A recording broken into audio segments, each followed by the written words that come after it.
Parlons un petit peu bureau, Ludovic, juste pour voir comment évolue la demande au-delà du quantitatif, évolue la demande des entreprises. Est-ce qu'elles se sont remis en pause à la faveur des confinements et puis du brouillard total dans lequel on se trouve entre le vaccin, pas le vaccin, le variant, pas le variant, enfin bref. Et est-ce qu'elles ont remis en pause ou en cause leur velléité de mouvement ? Alors, il y a eu un effet chronologique. La première partie, on va dire, deuxième trimestre, confinement, clairement, tout le monde est en pause. Déjà, mécaniquement, on ne pouvait pas visiter d'immeuble, donc forcément, on ne peut pas vraiment faire du mouvement. Et puis après, il y avait aussi, deuxième trimestre, troisième trimestre, une visibilité moindre. Qu'est-ce que je vais faire ? Quel est l'impact du télétravail à court ou moyen terme sur mes locaux ? Qu'attendent mes collaborateurs ? Qu'attendent mes clients ? Quelle est ma visibilité économique ? Donc celle-là, effectivement, on a eu un ralentissement assez fort. Ce qu'on a pu observer, c'est un rebond assez rapide sur les petites moyennes surfaces, comme je disais précédemment. Une visibilité peut-être plus proche, une agilité plus aisée. Et on a retrouvé un niveau de demande assez correct, puisqu'aujourd'hui, notamment dans les équipes que je peins, on gère à peu près 3000 demandes pour un peu plus de 3 millions de mètres carrés, qu'on est revenu à un niveau important. Restent les grands groupes. Eux sont restés toujours dans une phase de réflexion. Là aussi, un moins d'agilité, un peu de négociation aussi avec les institutions représentatives du personnel. Télétravail, si oui, sous quelles conditions, combien de jours par semaine. On est encore dans cette phase de réflexion et un petit peu d'identification du futur schéma immobilier. Justement, ces schémas directeurs immobiliers, est-ce qu'aujourd'hui, il faut s'attendre à une refonte profonde ? Là, je vise uniquement les grands utilisateurs. Et Barbara parlait de la chasse au talent. Est-ce que ça peut aller jusqu'à nos remises en cause des quartiers d'affaires traditionnels ? Tout le monde n'habite pas le Triangle d'Or, en tout cas pas moi. Je ne sais pas si tous les talents se sont concentrés près de l'Étoile. Alors, refonte, oui, je pense qu'on va même avoir plusieurs refontes. Là aussi, chronologique, la première refonte, elle va avoir un aspect économique. Réaction à la crise économique, baisse du PIB. On doit contracter nos coûts, contracter donc nos surfaces. Donc ça, c'est le premier sujet de la part des utilisateurs. Comment je réduis mon coût immobilier à court terme, car c'est mon besoin du moment ? Plusieurs solutions, sous-location, renégociation avec mes propriétaires, libération des surfaces sur lesquelles je peux libérer parce que l'échéance du bail arrive à son terme. Ensuite, on est aujourd'hui dans une deuxième phase de réflexion qui est demain, c'est quoi mon schéma immobilier ? Là, il va être très dépendant de l'activité des utilisateurs parce que toute activité n'est pas impactée de la même manière par la crise sanitaire. Tout le monde n'est pas dans la même dynamique économique. Ce schéma-là, plusieurs utilisateurs, on a énormément de questions, ils se posent plusieurs questions. La première, est-ce que je reste sur un seul site ou est-ce que je fais un site avec des satellites ?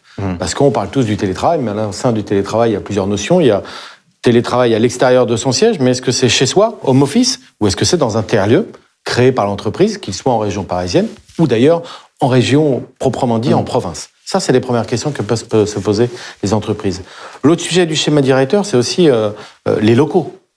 C'est-à-dire aujourd'hui, l'entreprise se pose la question, dans quel contexte je vais accueillir le retour de mes collaborateurs, qui sont tous, à chacun, assez impatients de revenir au bureau, mais pour vivre une expérience différente que celle qu'ils ont vécue. Fini les open space avec on va dire les desks de 8 personnes alignées de couleur blanche assez impersonnelles.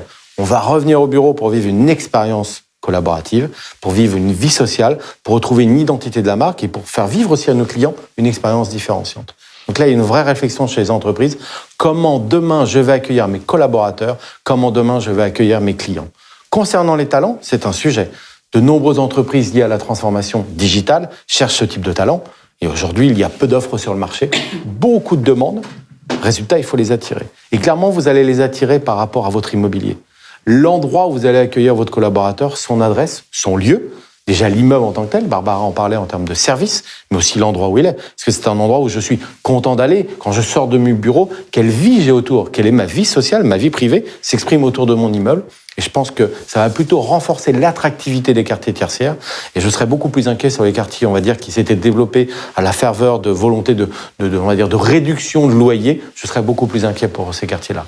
Dernière question sur ces mutations. On a eu beaucoup de demandes de flexibilité, une envie de flexibilité de la part de tous.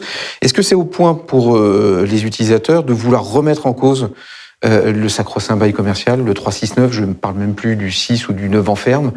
Est-ce que demain, ça peut ressusciter ou redonner un appel d'air au coworking, qui est aussi une forme de flexibilité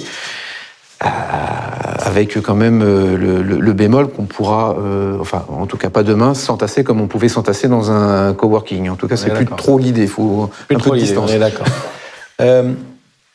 Écoute, sur la flexibilité, je pense qu'il y a différentes barrières à la flexibilité. La première, elle est chez les propriétaires. Il est clair que la valorisation de leur patrimoine provient on va dire, du flux financier, de la garantie de ce flux financier, donc sur une durée longue. Compliqué de revoir ailleurs, sauf de revoir la manière dont on expertise les immeubles, ce qui est un enjeu bien différent. Le deuxième sujet de la flexibilité, il est pour l'utilisateur. Un déménagement, ça coûte de l'argent, c'est du CAPEX. C'est pas forcément ce qu'on a envie de dépenser en ce moment. Donc de déménager tous les 3 ans pour une certaine flexibilité, c'est un coût. On n'a pas le temps d'amortir ces aménagements qu'on est en train de redéménager. Donc ça aussi, c'est une limitation assez forte. Moi, je dirais que la flexibilité chez l'utilisateur, elle s'exprime pas sur la durée du bail, elle s'exprime sur la surface. Et aujourd'hui, on voit effectivement des négociations et une ouverture de la part des investisseurs sur une clause de sous-location plus flexible, plus large, plus ouverte, la possibilité éventuellement de rendre des surfaces en cours de bail. Vous prenez un immeuble à plusieurs étages, vous prénégociez la possibilité peut-être de rendre un étage à la 3e année, à la 4e année. Ça, c'est de la flexibilité de surface. Et troisième phénomène qui va rejoindre un petit peu ton propos sur le coworking, c'est d'intégrer dans les grands groupes, directement dans l'immeuble, une offre de coworking extérieur, tiers, qui va faire un peu soupape. J'ai besoin de surface en plus, je loue des espaces de coworking, j'en ai pas besoin, je les loue pas. Et là, je vais finaliser donc sur le sujet du coworking. Il est clair que le coworking aujourd'hui, c'est la réponse pour une entreprise à une flexibilité sur une durée courte. On n'est pas dans le 3-6-9, on est plutôt dans quelques mois, voire une année maximum.